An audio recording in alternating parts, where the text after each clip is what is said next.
രാജ്യങ്ങൾക്ക് ആശ്വാസം. ഗൾഫ് രാജ്യങ്ങൾക്ക് എതിരായ ആക്രമണം നിർത്തിയതായി ഇറാൻ അറിയിക്കുകയാണ്. ഇറാൻ ഇടക്കാല നേതൃ കൗൺസിലാണ് തീരുമാനം ഗൾഫ് രാജ്യങ്ങളോട് പറഞ്ഞത്. മാപ്പ് ചോദിച്ചുകൊണ്ടാണ് നിലപാട് അറിയിച്ചത്. അതിന്റെ യാത്രക്കാരുടെ സുരക്ഷ കണക്കിലെടുത്ത് അടച്ച ദുബായ് വിമാനത്താവളം വീണ്ടും തുറന്നു. സുരേഷ് വെളിപ്പെട്ടം ചേരുകയാണ്. സുരേഷ്, അങ്ങനെ ഇറാൻകാർ അങ്ങനെ യുദ്ധം അവസാനിപ്പിച്ചു എന്നുള്ള രീതിയിലാണ് സംസാരിക്കുന്നത്. ഗൾഫ് കൺട്രീസിലോട്ട് ഇനി അവർ യുദ്ധം ചെയ്യത്തില്ലെന്ന് പറയുന്നുണ്ട്. നിങ്ങളിത് വിശ്വസിക്കുന്നുണ്ടോ? ഇറാന്റെ കാര്യമായിട്ടൊന്നും പറയാൻ പറ്റത്തില്ല. ഇറാന്റെ കാര്യം എന്ന് വെച്ചാൽ ഒരു സ്റ്റാൻഡില്ലാത്ത ആൾക്കാരാണ് അവർ. ഒരു സ്റ്റാൻഡും ഇല്ലാത്ത ആൾക്കാരാണ്. എനിക്ക് അങ്ങോട്ട് ഒട്ടും അങ്ങോട്ട് വിശ്വസിക്കാൻ പറ്റത്തില്ല. ഇനി വരുന്ന സമയത്ത് ഇന്ന് രാത്രിയിലോ നാളെയോ കൂടെ നമുക്ക് നോക്കാം. ഇവൻ വരും എല്ലാവരും. ഞാനിപ്പോഴും ഒരു കാര്യം പറയാം, ഇത് ഓർത്തിട്ട് നിങ്ങൾ ഇങ്ങനെ ഇടിച്ച് വിറച്ച് എന്താ പറയുക, ഇത് ആലോചിച്ചിട്ട് ആരും ഇരിക്കുമെന്നും വേണ്ട യുദ്ധം തീർന്നെന്നും പറഞ്ഞിട്ടുള്ള രീതിയിലൊക്കെ ഇറാൻകാരായതുകൊണ്ട് എല്ലാവരും ഇപ്പം എങ്ങനെ പോകുന്നുണ്ടോ അതേപോലെ തന്നെ നിങ്ങളുടെ സേഫ്റ്റിയും കാര്യങ്ങളൊക്കെ ആയിട്ട് നോക്കി പോകുന്നതായിരിക്കും കുറച്ചും കൂടെ നല്ലത്. കാരണം ഈ ഒരു നാറികളെ ഒരിക്കലും വിശ്വസിക്കാൻ പറ്റത്തില്ല. കാരണം അറിയാം, അതുകൊണ്ടാണ്. നാളുകൾ അവസാനിക്കുന്നു. ഗൾഫ് മേഖലയിലേക്ക് ബാധിച്ച ആ കാർമേഘം അത് പെയ്തൊഴിഞ്ഞു എന്നൊരു അറിയിപ്പ് ഇപ്പോൾ ഇറാന്റെ ഭാഗത്ത് തന്നെ വരികയാണോ? അതെങ്ങനെയാണ് വരുന്നത്? ഒപ്പം ഈ നിലപാട് അറിയിച്ചുകൊണ്ടുള്ള വരികൾ എങ്ങനെയാണ്? ഏറ്റവും പ്രധാനം പ്രതീക്ഷ പറഞ്ഞതുപോലെ തന്നെ ഇപ്പോ 8ാം നാളിൽ ഇങ്ങനെ ഒരു പ്രഖ്യാപനം വരികയാണ്. ഇറാന്റെ ഭാഗത്തു നിന്നും ഇടക്കാല സർക്കാരിന്റെ ഭാഗത്തു നിന്നുമൊക്കെയാണ് ഇത്തരം പ്രഖ്യാപനങ്ങൾ വരുന്നത്. പക്ഷെ അത് എത്രത്തോളം അത് ഇനി പ്രാവർത്തികമാകുന്നു, അത് എത്രത്തോളം ഏതൊക്കെ മേഖലകളിൽ അത് യാഥാർത്ഥ്യമാകും എന്നുള്ളത് നമുക്ക് വരും മണിക്കൂറുകളിൽ മാത്രമേ സ്ഥിരീകരിക്കാൻ കഴിയുകയുള്ളൂ. ഏതായാലും ഗൾഫ് രാജ്യങ്ങളിലെ വലിയ പ്രതിഷേധം ഉണ്ടായിരുന്നു. അത് ഗൾഫ് രാജ്യങ്ങളിൽ എന്ന് പറയുമ്പോൾ പ്രത്യേകിച്ച് UAE president Sheikh Mohammed bin Zayed al നഹ്യാന്റെ നയതന്ത്ര ഉപദേഷ്ടാവ് ഡോക്ടർ ഗർഗാഷ് അടക്കമുള്ള ആളുകൾ രൂക്ഷമായാണ് ഇറാനെ വിമർശിച്ചിരുന്നത്. നിങ്ങൾക്ക് തെറ്റി, ലക്ഷ്യം തെറ്റി എന്നാണ് അന്നേ പറയുന്നത്. കാരണം ഗൾഫ് രാജ്യങ്ങൾ യുദ്ധത്തിന്റെ ഭാഗമല്ല. ഗൾഫ് രാജ്യങ്ങൾ ഇറാനെതിരെ യുദ്ധം പ്രഖ്യാപിച്ചിട്ടില്ല. പക്ഷേ നാശനഷ്ടങ്ങളും ആൾനാശവും ഏറ്റവും അധികം ഇപ്പോൾ വരുത്തി വെക്കുന്നത് ഗൾഫ് രാജ്യങ്ങളിലാണ്. അതുകൊണ്ട് തന്നെ പ്രതിരോധിക്കാൻ ഗൾഫ് രാജ്യങ്ങൾക്ക് അവകാശമുണ്ടെന്ന് കഴിഞ്ഞ 2 ദിവസങ്ങളിലായി ഗൾഫ് രാജ്യങ്ങൾ ഓർമ്മപ്പെടുത്തുകയും ചെയ്യുന്നുണ്ട്. ഇതൊക്കെ പരിഗണിച്ചുകൊണ്ടായിരിക്കണം ഒരുപക്ഷെ ഇറാന്റെ ഭാഗത്തു നിന്നും ഇത്തരത്തിൽ ഒരു ക്ഷമാപണവും തുടർന്ന് ഗൾഫ് രാജ്യങ്ങളിലേക്കുള്ള ആക്രമണം നിർത്തിവെക്കുന്നു എന്നുള്ള ഒരു അറിയിപ്പും വരുന്നത്. അത് ഇനി പ്രാവർത്തികമാകുമോ, വെറുമ്പാക്കാണോ എന്നൊക്കെയുള്ളത്, അത് സമാധാനിപ്പിക്കാനുള്ള തന്ത്രമാണോ എന്നൊക്കെയുള്ളത് വരും മണിക്കൂറിൽ മാത്രമേ നമുക്ക് മനസ്സിലാക്കാൻ കഴിയുകയുള്ളൂ. അങ്ങനെ അത് ചെയ്തിട്ടുണ്ടെങ്കിൽ മലയാളികൾ അടക്കമുള്ള ലക്ഷക്കണക്കിന് പ്രവാസികൾക്ക് വലിയ ആശ്വാസമാണ്. UAE മാത്രം ഏതാണ്ട് 43 ലക്ഷത്തോളം ഇന്ത്യക്കാരുണ്ട്. അതിൽ 20 ലക്ഷത്തിലധികം ആളുകളും മലയാളികൾ തന്നെയാണ്. അതോടൊപ്പം തന്നെയാണ് സൗദി അറേബ്യയിൽ ഏതാണ്ട് 35 ലക്ഷത്തോളം ഇന്ത്യക്കാർ. ഈ കൗൺസിൽ, താൽക്കാലിക കൗൺസിൽ എടുക്കുന്ന ആ നിലപാട് ഓക്കെ, ഇത്രയും ആൾക്കാരുണ്ട്.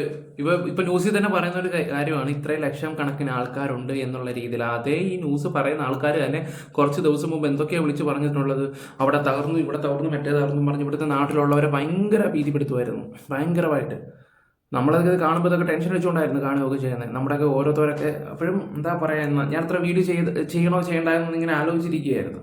പിന്നെ ഓക്കെ വിട്ടേക്കാം, നമുക്ക് വേറെ കാര്യങ്ങളൊക്കെ സംസാരിക്കും. ഇതൊക്കെ ആൾക്കാരുടെ അടുത്ത് വല്ലതും പറഞ്ഞാൽ അവർ നമ്മളെ വല്ലതും കുറ്റപ്പെടുത്തും. കാരണം ന്യൂസുകാർ അതുപോലത്തെ രീതികളാണ്, അതുപോലത്തെ കഥകളാണ് പഠിച്ചു വിട്ടുകൊണ്ടിരിക്കുന്നത്. അപ്പം നമ്മളെന്തെങ്കിലും പറഞ്ഞ് അല്ലെങ്കിൽ അല്ലെങ്കിൽ ആരോടെങ്കിലും വിളിച്ചിട്ട് തിരക്കി കാര്യങ്ങളൊക്കെ ഇങ്ങനെ പറയുവാണെങ്കിൽ നമ്മൾ കുറ്റക്കാരാവും അവസാനം. അതുകൊണ്ടാണ് ഞാനൊരു അക്ഷരം ഉണ്ടായിരുന്നത്.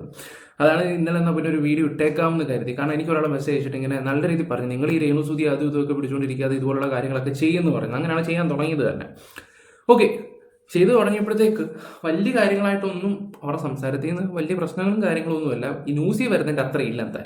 എന്തായാലും ചില പെണ്ണുങ്ങൾക്കാണെങ്കിൽ നല്ല പേടി എന്ന് വെച്ചാൽ ഈ സൗണ്ടും കാര്യങ്ങളൊക്കെ കാണുമ്പോൾ അറിയാമല്ലോ. അവിടെ അമ്പലത്തിലെ പടക്കം പൊട്ടിയെ പേടിച്ച് വിടുന്ന ടീംസുകളൊക്കെയാണ്. അവിടെ മിസൈൽ അതൊക്കെ വിടുന്നു പറയുമ്പോൾ അത്യാവശ്യം പേടിയും കാര്യങ്ങളൊക്കെ വരും. പിന്നെ അതുപോലെ തന്നെ ദുബായിൽ നിന്ന് ഒരു ചേച്ചി എന്നോട് പറഞ്ഞിട്ടുണ്ട്, 2 ദിവസം കൊണ്ട് ഇച്ചിരി ഇതാണ്, അപ്പുറത്തൊക്കെ ഇത് പൊട്ടുന്നുണ്ട്, അതിൻ്റെ ഒരു ബുദ്ധിമുട്ടും കാര്യങ്ങളൊക്കെ ഉണ്ട് നല്ല രീതിയിലാണ്. നമുക്കൊന്നും പറയാൻ പറ്റത്തില്ല ഇനി ഇങ്ങോട്ട് എപ്പോഴാണ് വരുന്നതെന്നൊക്കെ.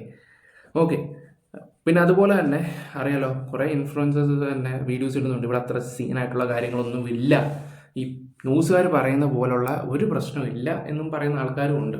ഓക്കെ, എന്തായാലും ബാക്കിയും കൂടെ വെക്കാം. ഒരു വിശ്വാസത്തിലേക്ക് വന്നു കഴിഞ്ഞാലും ഈ പറയുന്ന ഉണ്ടായിട്ടുള്ള ബ്രേക്ക് അല്ലെങ്കിൽ പല മേഖലകളിലും ഉണ്ടായിട്ടുള്ള നിശ്ചലാവസ്ഥ, ഉദാഹരണത്തിന് എണ്ണ മേഖലയിലടക്കം, അതിന്റെയൊക്കെ ഇമ്പാക്ട് എത്രത്തോളം ഉണ്ട്? അതുകൊണ്ട് നിന്നും അങ്ങനെ അവസാനിക്കുമെന്ന് പറയാനും കഴിയില്ലല്ലോ അല്ലേ? തീർച്ചയായും. കാരണം ഇപ്പോൾ ഹോർമൂസ് കടലിടുക്ക് അടച്ചിരിക്കുന്നു. അത് ഗൾഫ് രാജ്യങ്ങളെ മാത്രമല്ല ബാധിക്കുക, ഗൾഫ് രാജ്യങ്ങൾക്ക് മാത്രമായിട്ട് അത് തുറന്നു കൊടുക്കാനും കഴിയില്ല, സമീപത്തെ മറ്റ് രാജ്യങ്ങളെ ഒക്കെ ബാധിക്കുന്ന കാര്യമാണ്.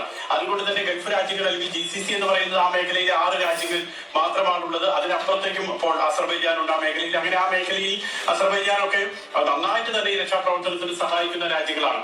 അപ്പോൾ അവിടെയൊക്കെ ഏതെങ്കിലും വിധത്തിലുള്ള ഈ അശാന്തി ഉണ്ടെങ്കിൽ അതൊക്കെ ഒരു ഭാഗികമായ ഒരു സ്ഥലത്തേക്ക് മാത്രം എന്ന് പറയുന്നത് അത് കടലിടുക്ക് തുറന്നു കൊടുക്കുക എന്നൊന്നും പറയാൻ പോസിബിൾ അല്ല.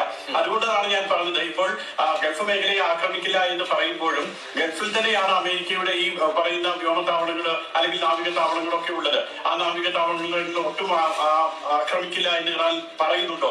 അത് നമുക്ക് ഉറപ്പിക്കാൻ കഴിയില്ല. അതുകൊണ്ട് തന്നെ ഇത് ഇങ്ങനെ ഒരു പ്രസ്താവന വന്നത് വലിയ ആശ്വാസമാണ്. ഓക്കെ, അതൊക്കെ ആശ്വാസമൊക്കെ നല്ല കാര്യങ്ങളൊക്കെ തന്നെയാണ്. ഇറാന്റെ കാര്യമായിട്ടൊന്നും പറയാനും പറ്റത്തില്ല. നിങ്ങൾക്ക് എന്ത് തോന്നുന്നുണ്ട്? ഇറാൻകാർ നല്ല നന്ദിയുള്ളവരൊക്കെയാണെന്ന് തോന്നുന്നുണ്ടോ? ഉണ്ടെങ്കിൽ അത് ഉള്ള പോലെ പറയണം. പിന്നെ അതുപോലെ തന്നെ കുറേ ആൾക്കാർ ഇതിൻ്റെ ഇടയ്ക്ക് ജാതി മതമൊക്കെ കയറ്റിവിടുകയൊക്കെ ചെയ്യുന്നുണ്ട്. എനിക്ക് അതിനോട് വലിയ യോജിപ്പും കാര്യങ്ങളൊന്നുമില്ല. ഈ സമയത്തൊക്കെ വന്നിട്ട് ഈ രാജ്യത്തെ ഇവിടെ ഇത്രയും വലിയ പ്രശ്നങ്ങൾ നടക്കുമ്പോൾ ഹിന്ദു മുസ്ലിം എന്നൊക്കെ പറഞ്ഞ് അങ്ങോട്ട് 10,000-കണക്കിന് ഇന്ത്യക്കാർ പിള്ളേർ ഇറാനിൽ പഠിക്കുന്നുണ്ടെന്ന് പറഞ്ഞ് അത് തീവ്രവാദികളാണെന്ന് പറഞ്ഞ് സംസാരിച്ച കുറേ ആൾക്കാരുണ്ട് കമൻറ്റ് ബോക്സിൽ. ഓക്കെ, ജസ്റ്റ് ഒന്ന് പറഞ്ഞതേ ഉള്ളൂ. എന്തായാലും നിങ്ങളുടെ അഭിപ്രായങ്ങൾ എന്തായാലും കമൻറ്റ് ബോക്സിൽ കൊടുക്കുക. Bye, love you all.